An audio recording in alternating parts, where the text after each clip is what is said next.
Hi everyone! Welcome to the Empath Tarot. Guys, another love reading, timeless and general. Take what resonates lang po. Maybe some part of the reading makaresonate kayo.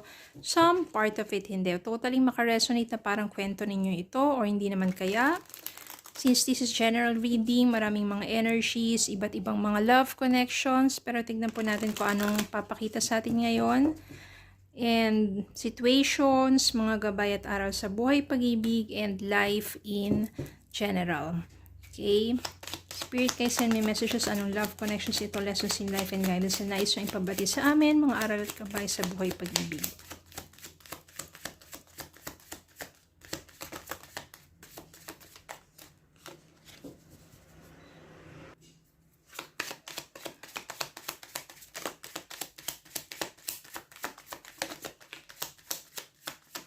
Spirit, kayo send me more messages.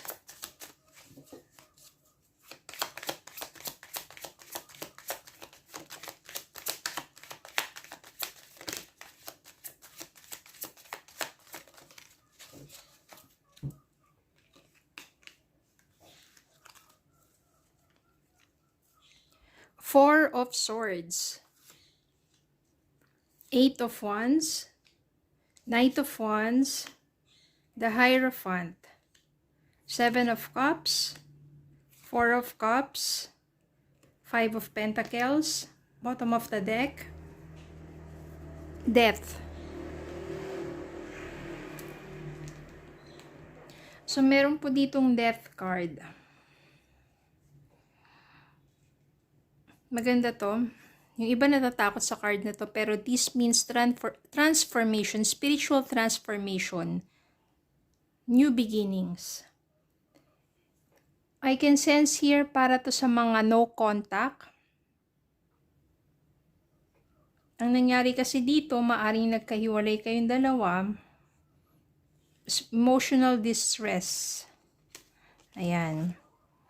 Parang napakalaki nang nawala siya sa buhay mo, parang you feel so much distress. Wala ka na lang iniisip kundi siya. Kahit meron naman siya sa paligid mo, sabihin natin na may nagpapakita ng interest para sa'yo. O nag-approach sa'yo, pero hindi mo pinapansin yun kasi siya pa rin ang iniisip mo. Tapos, may times dito na parang feeling mo overwhelmed ka na, you have so much anxiety, fear, tumatakbo sa isipan mo. Gusto mo na lang sana ma-relax na. Gusto mo magpahinga kasi kakaisip sa person mo. Wala na nga kayong contact kasi. Nag-overthink ka, bakit, ano na kayo nangyari sa kanya, bakit nagawa niya na hindi na lang, bigla na lang no contact. No, bigla na lang na parang maayos naman kayo, tapos eventually bigla na lang na wala na siyang paramdam. Ganun yung nangyari.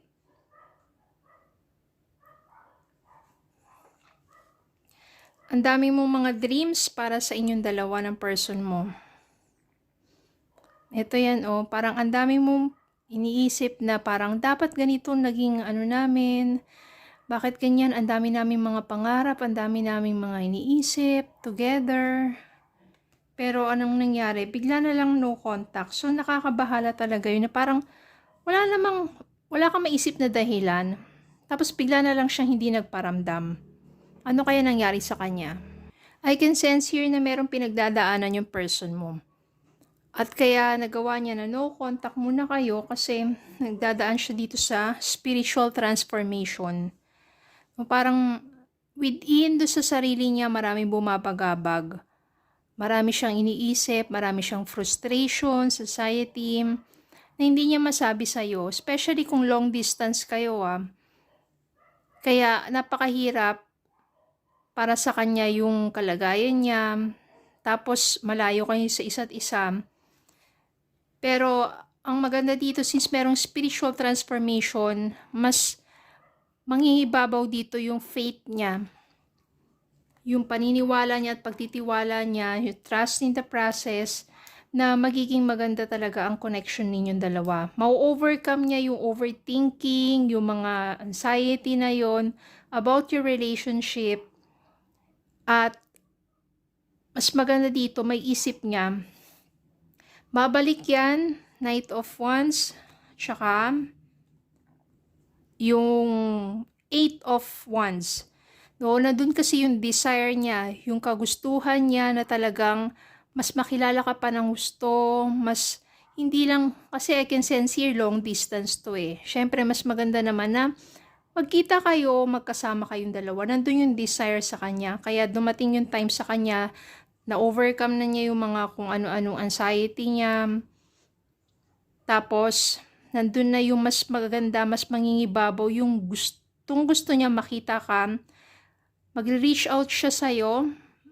Kakaroon ulit kayo ng contact, ng communication. At darating yung time na magkikita kayong dalawa. At magkakaroon dito ng commitment, proposal, and even got into marriage. So, yung maaaring yung long distance na yan na parang ang hirap-hirap para sa iba, yung mga pinagdaraanan ninyo, yung mga pagnanais ninyo na magkasama kayong dalawa, tapos ang daming mga, sabihin natin, ang daming, yung distance na lang eh, napakalaking bagay na yun, yung factor na yun, para talagang maging successful yung inyong connection. Pero hindi magtatagal na hindi ka rin matitiis ng taong to, magkakaroon kayo ng communication, siya na mismo pupunta sa'yo, magkikita kayong dalawa, maaaring nga mag-propose na yan eh. And it will lead into marriage. Pa tayo ng message para sa inyo.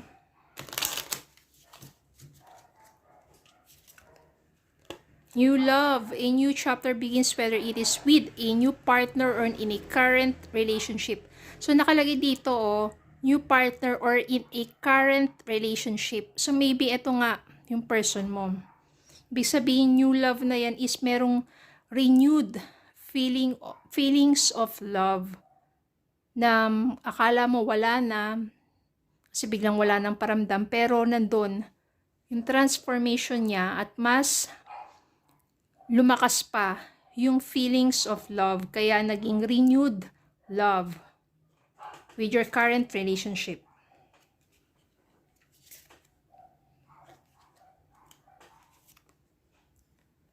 Make the effort. This love is worth taking risks. You are called to move forward.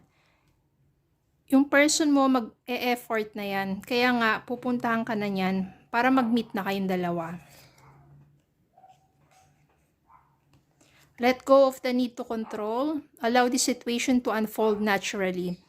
Hindi mo naman talaga makokontrol yun. Hayaan mo lang to unfold naturally. Just always pray, always manifest. And something good, something positive will happen. Okay? Wag na mag-overthink. Mag-pray lang kayo ng gusto. Especially with good intentions. And andyan naman, darating din talaga yung right time for the two of you to meet, to be together, and will lead into strong commitment. Okay, yung mga, sabihin natin yung mga issues ng mga LDR, yung mga pagsubok sa ganyang klaseng relasyon. Okay, don't give up on love. So, yun lang po. Maraming salamat po for watching. Please don't forget to like, share, comment, subscribe, follow me Facebook and YouTube. Have a good day po and God bless.